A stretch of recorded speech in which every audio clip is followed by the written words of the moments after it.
Donc sans plus tarder, nous allons inviter notre prochain prédicateur, le frère Watson.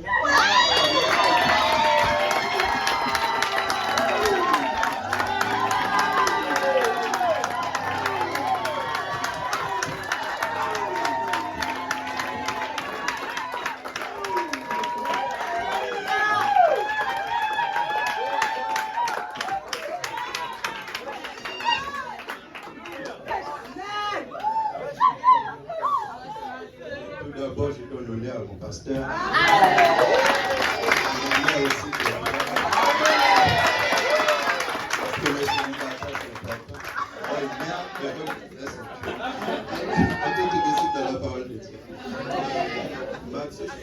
Genèse chapitre 6, à partir du verset 17. Et moi, je vais faire venir le déluge d'eau sur la terre, d'au-dessus toute chair ayant souffle de vie sur le ciel.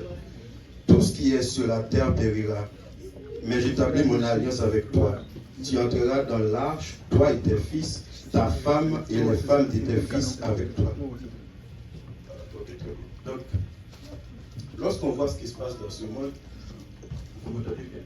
Amen.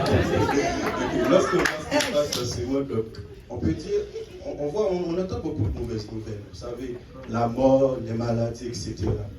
Et on peut se demander où est Dieu dans tout ça. Donc, quelqu'un de notre famille, voilà, des membres de notre famille, vous savez, ceux qui ont des enfants, etc. Donc, mais Dieu a une parole pour nous. Il dit, mais avec toi, j'établis mon alliance. Donc, ce qui veut dire, peu importe ce qui se passe dans ce monde, Dieu a une alliance avec nous, qui nous protège. Amen. Selon le plan de Dieu pour manifester Christ en nous ou à travers nous, Dieu va donner une parole ou une prophétie. Il va nous révéler certaines choses. Pour que cela puisse se faire, nous devons accepter cette parole venant de Dieu. Nous devons accepter cette prophétie venant de Dieu. Peu importe comment il t'a parlé, nous devons l'accepter et accepter de la transformation pour que le Christ puisse être manifesté en nous. Donc, n'oubliez pas que ce n'est pas nous qui allons nous être élevés, donc, mais c'est le Christ qui est en nous. Donc, il faut que la transformation de Dieu, il doit nous donner l'amour, il doit nous donner la patience, il doit nous donner la paix, la joie, etc., la maîtrise de soi. Amen. Donc, on peut voir ça avec l'histoire de Joseph. Okay? Donc, Joseph a eu un songe. Tout ça, il a expliqué ça à ses frères. Il a eu deux songes. Il a expliqué ça à ses frères et sa mère, tout ça. On peut voir que dans l'histoire de Joseph, il n'avait pas la maturité qu'il devait avoir. Dieu, malgré que Dieu était prêt à le bénir, Dieu l'avait appelé pour une mission bien spécifique, parce que nous allons voir bien sûr que la famine allait arriver, donc Dieu avait voulu préserver la race d'où venait le Messie plus tard. Donc Genèse 37, à partir du verset 5, Joseph eut un songe et il raconta à ses frères qu'il les haït encore davantage. Il leur dit, écoutez donc ce songe que j'ai. Nous étions à lieu des gerbes au milieu des champs, et voici ma gerbe s'élevant s'était debout, et vos gerbes l'entourèrent et se prosternèrent devant elle. Ses frères lui dirent, est-ce que tu régneras sur nous? Est-ce que tu nous gouverneras?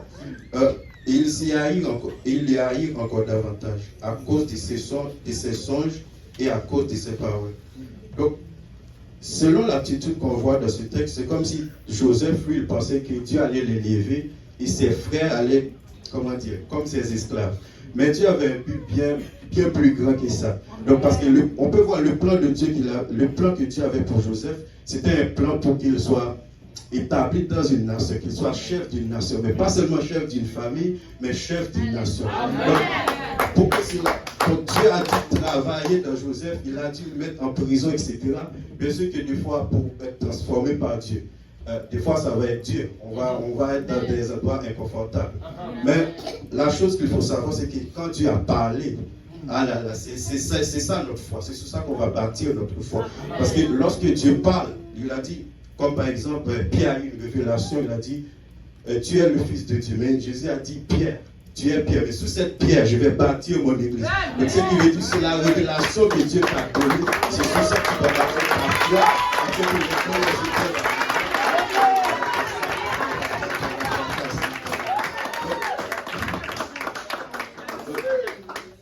Après la transformation que Dieu a fait en Joseph, on peut voir que Joseph lui disait, moi j'ai eu des songes. Donc tout ce qu'il voulait c'était la gloire pour lui-même. Mais Dieu avait un plan, donc c'était la gloire doit me venir. Et nous avons vu la transformation qu'il avait faite dans Joseph. Il a appris à pardonner, etc. Donc, à ne pas penser qu'à lui-même, mais à penser aux autres. Et là, si on va dans Genèse 41, Pharaon dit à Joseph, j'ai eu un songe, personne ne peut l'expliquer. Et j'ai appris que tu expliques un songe après l'avoir entendu. Mais Joseph n'a pas dit mais regardez ce qu'il dit. Joseph répondit à Pharaon en disant, ce n'est pas moi. Oh là là là là. Il dit, c'est Dieu qui donnera une réponse par moi. Mais il n'a pas dit que c'est moi. Je ne vais pas faire que Joseph plutôt disait, j'ai eu un songe. Maintenant il dit, maintenant la gloire n'est pas à moi, mais à Dieu. Donc, lorsque la gloire revient à Dieu, moi, alléluia, je suis béni. Donc la bénédiction, lorsque Dieu travaille,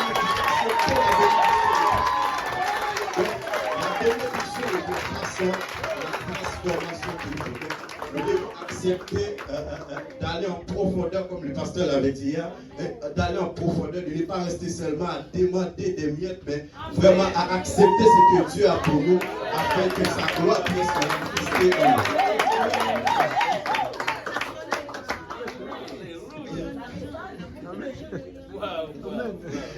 Donc, la gloire revient à Dieu. Mais on ne peut pas comprendre ça avec l'orgueil. C'est pour cela qu'il nous a donné le fruit de l'esprit. Amen. Dans Hébreu, je crois, dans la 5:16, je pense, il nous a donné le fruit de l'esprit, l'amour, la patience, etc. Donc, ok,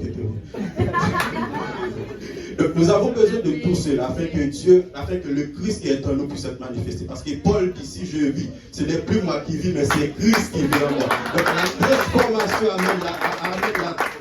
avec Christ à se manifester en nous. Donc lorsque Christ est là, il va attirer des nations, il va transformer des vies. Donc, il va amener des disciples vers nous afin que nous puissions leur prêcher l'évangile. Donc Dieu a sa gloire et il a dit, cherchez d'abord le royaume des cieux et les choses de Dieu. C'est quelque chose comme ça. Donc, lorsqu'on accepte la transformation, on suit Dieu et la bénédiction nous suit. Ce n'est plus nous qui cherchons la bénédiction, mais parce que Dieu les a déjà prévus sur le plan qu'il avait prévu. C'est Dieu nous bénisse.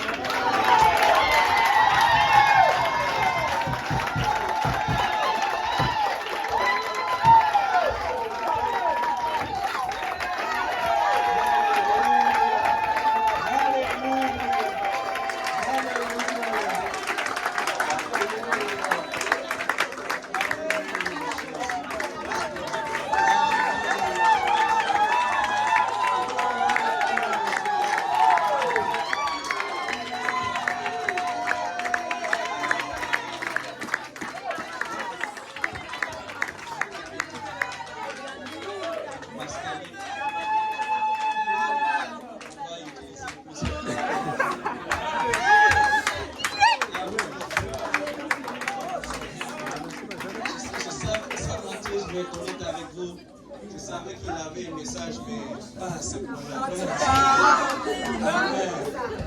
Le Seigneur est bon avec. Donc,